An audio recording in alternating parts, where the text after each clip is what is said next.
Alright guys, it is Monday, April 26, 2021 at 1:33 a.m. Alright, let's take a look at these headlines. We have not rich. Good news, you're probably getting a tax cut. President Joe Biden is preparing to unveil another tranche of tax increase proposals, including hiking the top marginal income tax rate and upping levels on capital gains. It says here everyone knows the Democrats wants to raise taxes on the rich, but what hasn't gotten nearly as much notice is how much they've cut them for most everyone else. Substantially more than Republicans did in the first year of the 2017 tax overhaul. New estimates by Congress official forecasters show Democrats' tax cuts included in their March stimulus package will drive down tax rates on low and middle income people so much this year that those earning less than $75,000 on average will owe nothing in federal income taxes. I'm going to repeat that again. That middle to income people that are earning less than $75,000 a year on average will owe nothing in federal income taxes. So that's a big heads up for people who are doing their taxes and owe or usually make less than $75,000 a year.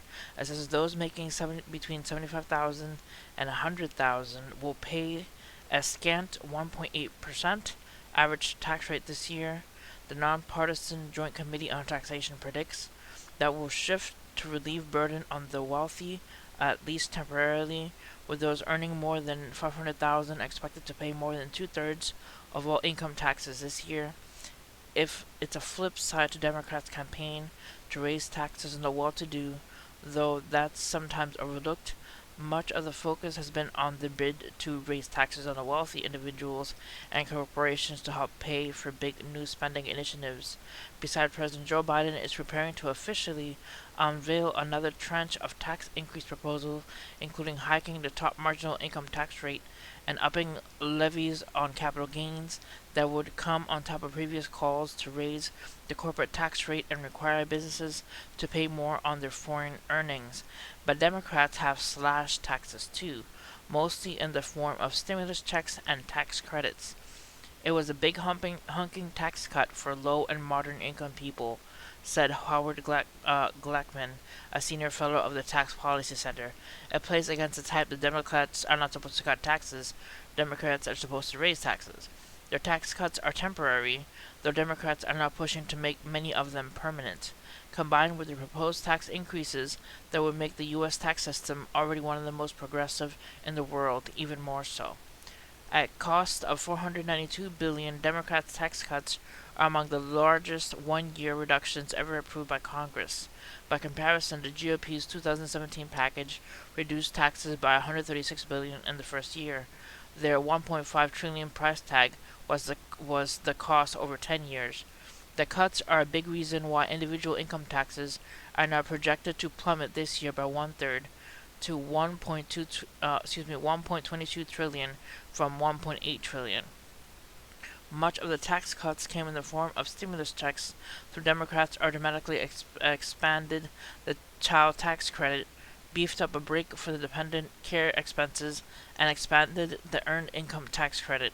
Unlike the 2017 cuts, all of those provisions were aimed at average Americans with sharp income cutoffs. A new JCT report examining how much people at different income levels will pay this year shows the net result. Those earning between $30,000 and $40,000 will owe nothing in income taxes, and thanks to refundable tax credit, will get back an average of $3,500 per return, more than 3 times as much as JTC said in 2019, the last time it examined the issue. So pretty much, I'll leave this link for this article so you guys can check it out for yourselves.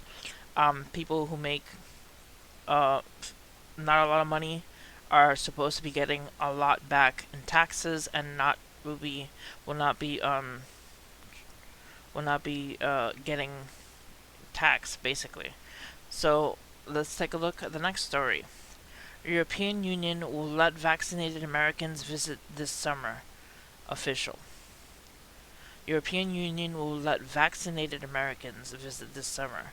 So you're possibly getting future American visitors. It says a top European Union official said Sunday that Americans who have been vaccinated against COVID-19 should be able to travel Europe by summer, easing existing travel restrictions. European Commission President Ursula von der Leyen told the New York Times that the Union's 27 members would accept, unconditionally, all those who are vaccinated with vaccines that are approved by the European Medicines Agency. The agency has approved the 3 vaccines used in the United States. The Americans, as far as I can see, use European Medicines Agency approved vaccines. Von Leyen said this will enable free movement and travel to the European Union. She did not say when travel would resume. The EU largely shut down non-essential travel more than a year ago. So possibility of travel in Europe if you're vaccinated is coming. Alright, next. A virus swallowing people in India. Crematoriums overwhelmed.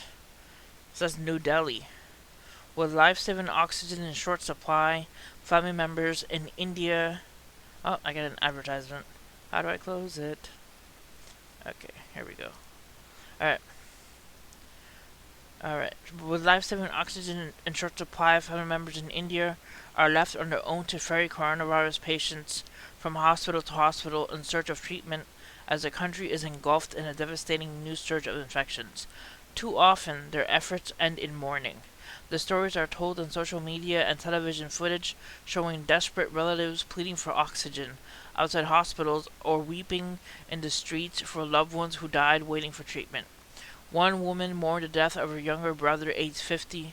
She was turned away by 2 hospitals and died waiting to be seen at a third, gasping after his oxygen tank ran out and no replacements were to be had. She blamed Prime Minister Narendra Modi's government for the crisis.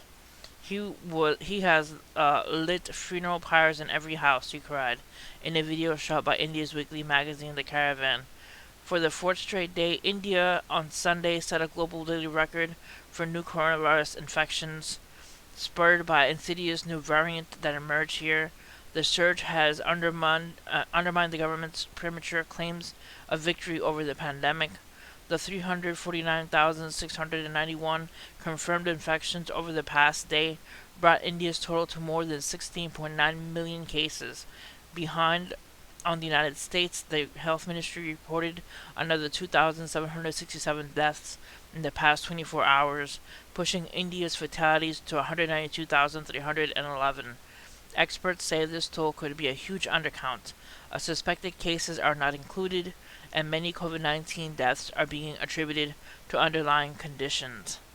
So please pray for the people of India.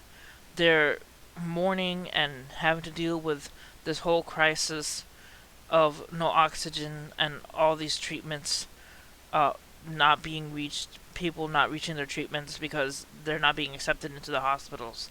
So please pray for the people of India. Alright, next. Alright, this is a quite interesting story. It says Fox News host Larry Kudlow rates that Biden's climate plan will force Americans to drink plant-based beer. Alright.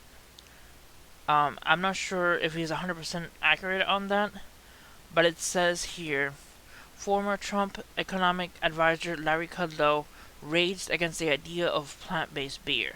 He also cited false claims that Americans must stop eating red meat to meet Biden's new climate goals.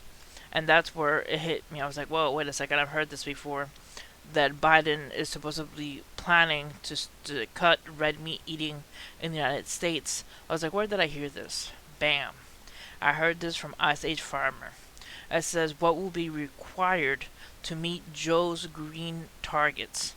Red meat. Cut 90% of red meat out of a diet. Only eat 4 pounds a year. That is what is supposedly in Joe Biden's new plan to curb the climate change and all this stuff. It says Biden's new climate plan targets for 2030 include reducing red meat consumption by 90%, and all animal source foods and products by 50%. So any animal source food and any animal products cut by 50%, and any red meat consumption cut by 90%. Alright, so that's pretty crazy. A lot of Americans eat red meat. I eat red meat weekly. So, this is a big heads up if this is true, if this is actually in Biden's plan. I'm gonna leave the link to this video so you guys can check out SH Farmer's video and check it out for yourself what he's trying to say about the red meat consumption being reduced. Alright guys, that's it for this video. Hit like and subscribe for more news, and see you guys next time. Pray for the people of India who really need your help and prayers, so please pray for them. Alright guys, see you guys next time. God bless you guys.